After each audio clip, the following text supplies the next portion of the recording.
आवाज जनता की।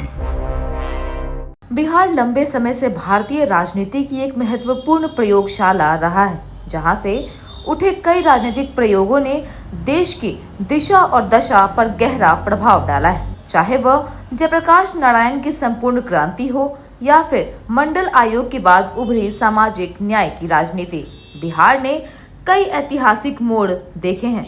लेकिन मौजूदा समय में मुख्यमंत्री नीतीश कुमार को कथित तौर पर जबरिया रिटायर कर राज्यसभा भेजने की जो चर्चा चल रही है, वो लोगों के लिए सहज स्वीकार्य नहीं लग रही। जी हाँ, नीतीश कुमार का यह तर्क भी कई लोगों को संतोषजनक नहीं लगता कि वे लगभग सभी सदनों का हिस्सा रह चुके हैं और अब सिर्फ राज्यसभा का अनुभव लेना चाहते हैं।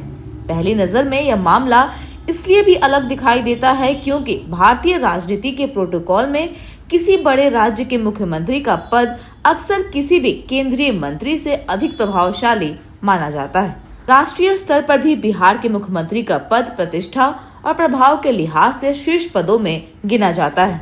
ऐसे में केवल एक सदन का अनुभव लेने के लिए मुख्यमंत्री पद छोड़ने की संभावना कई लोगों को चौंकाने वाली लगती है और इससे सत्ता के गलियारों में कई तरह की अटकलें भी जन्म ले रही हैं। जदयू के भविष्य पर सवाल। जी हाँ, नीतीश कुमार के राज्य के सर्वोच्च राजनीतिक पद से हटने की संभावना सीधे तौर पर उनकी पार्टी जनता दल यूनाइटेड के भविष्य पर भी सवाल खड़े करती है।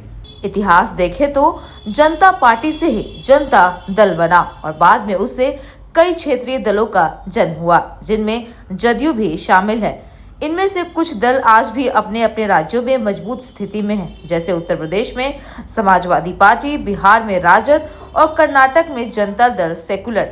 वहीं कई अन्य दल समय के साथ राजनीतिक परिदृश्य से लगभग गायब हो गए। उदाहरण के तौर पर चंद्रशेखर की समाजवादी जनता पार्टी या सुब्रमण्यम स्वामी की जनता पार्टी, जो बाद में भाजपा में उनके शामिल होने के बाद समाप्त हो गई। ऐसे में सवाल उठ रहा है कि क्या नीतीश कुमार के इस कदम से, जिसे कुछ विरोधी भाजपा के सामने उनका सरेंडर बता रहे हैं, जदयू के अस्तित्व पर भी खतरा मंडरा सकता है। राष्ट्रीय दलों की छाया में क्षेत्रीय दल। जी हाँ, यह बहस इसलिए भी महत्वपूर्ण है क्योंकि भारतीय राजनीति में अक्सर देखा गया है कि बड़े राष्ट्रीय दलों के साथ गठबंधन करने वाले कई क्षेत्रीय दल धीरे धीरे अपनी पहचान खो बैठते हैं।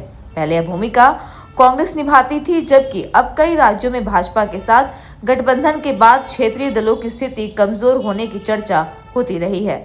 असम से लेकर महाराष्ट्र तक कई उदाहरण दिए जाते हैं जहां राष्ट्रीय दल मजबूत हुए और क्षेत्रीय सहयोगी अपेक्षाकृत कमजोर पड़ गए। महाराष्ट्र में एकनाथ शिंदे का मुख्यमंत्री से उप मुख्यमंत्री के पद तक आना या पंजाब में अकाली दल का कमजोर होना इस चर्चा को बल देता है। पूर्वोत्तर के कई राज्यों में भी क्षेत्रीय दल सत्ता में रहते हुए केंद्र के प्रभाव से पूरी तरह अलग होकर निर्णय लेने में कठिनाई महसूस करते हैं। नीतीश के बाद नेतृत्व कौन? जी हाँ, ऐसे में बड़ा सवाल यह भी उठता है कि बिहार में जदयू का भविष्य क्या होगा और नीतीश कुमार के बाद पार्टी का नेतृत्व कौन संभालेगा। अधिकांश क्षेत्रीय दलों में दूसरी पंक्ति के नेताओं को तैयार करने की परंपरा उतनी मजबूत नहीं रही है।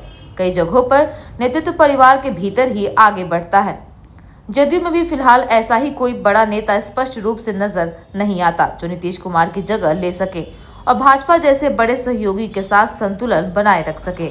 हाल ही में उनके बेटे निशांत कुमार के राजनीति में आने और जेडीयू ज्वाइन करने से सियासी हलचल जरूर बढ़ी है, लेकिन इसे अभी शुरुआती कदम ही माना जा रहा है। साथ ही कहा जा रहा है कि नीतीश कुमार ने राजनीति में अपने बेटे निशांत कुमार को लाने में बहुत ही देर कर दी। साथ ही अभी यह भी साफ नहीं है कि निशांत कुमार सक्रिय राजनीति में किस भूमिका में नजर आएंगे। क्या मार्गदर्शक मंडल की ओर कदम? जी हाँ, दिलचस्प सहयोग यह भी है कि भाजपा में 75 वर्ष की उम्र के बाद सक्रिय राजनीति से अलग होने की एक अनौपचारिक परंपरा की चर्चा अक्सर होती रही है। हालांकि कुछ अपवाद भी रहे हैं।